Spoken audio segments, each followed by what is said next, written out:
actually, we start our days in separate ends of the house, frankly. Dennis has his routine, I have mine, and it's the point at which I sit and compose what I'm going to do that day, but also it's a quiet time where I read a little bit of meditation and get focused, centered, peaceful, and quiet. And I always do it with a cup of coffee. It's a little later in the morning now, so I've already done my coffee and I've moved on to this is my second glass of water of what hopefully will be 8 glasses by the time I go to bed tonight. I love fashion. And in fact, I think that if I could do it all again, if I did a second career, it might be in the fashion world.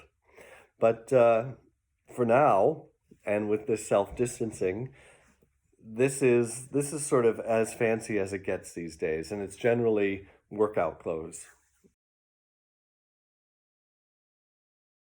Facetiously, I would say deadlines.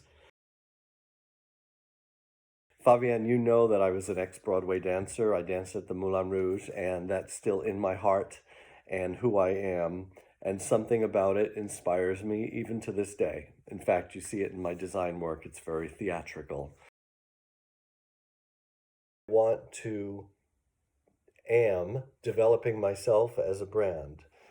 In other words, you hire Stephen Favreau because he is A, B, C, and D. A very theatrical style, lots of layers, textures, irreverent, bold, mixture of old and new, gritty and sleek, because I think in that mixture, both are elevated. You put an antique clock in a very contemporary room, and they both rise to the top.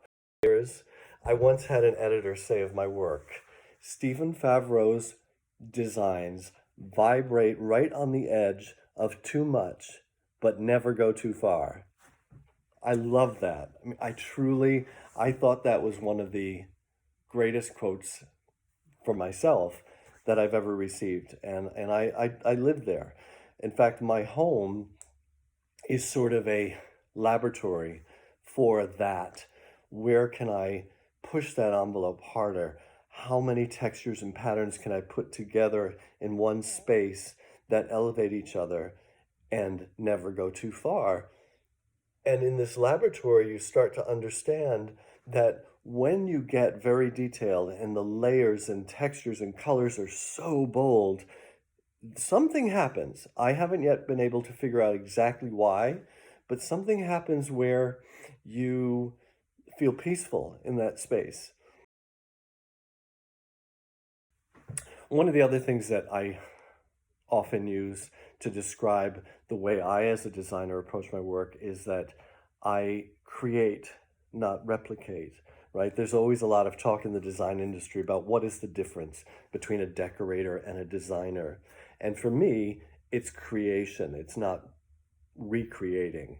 And so there's a big graffiti artwork in the Favreaulous Factory that says, create, don't replicate. That's one of my mantras and very, very important to me.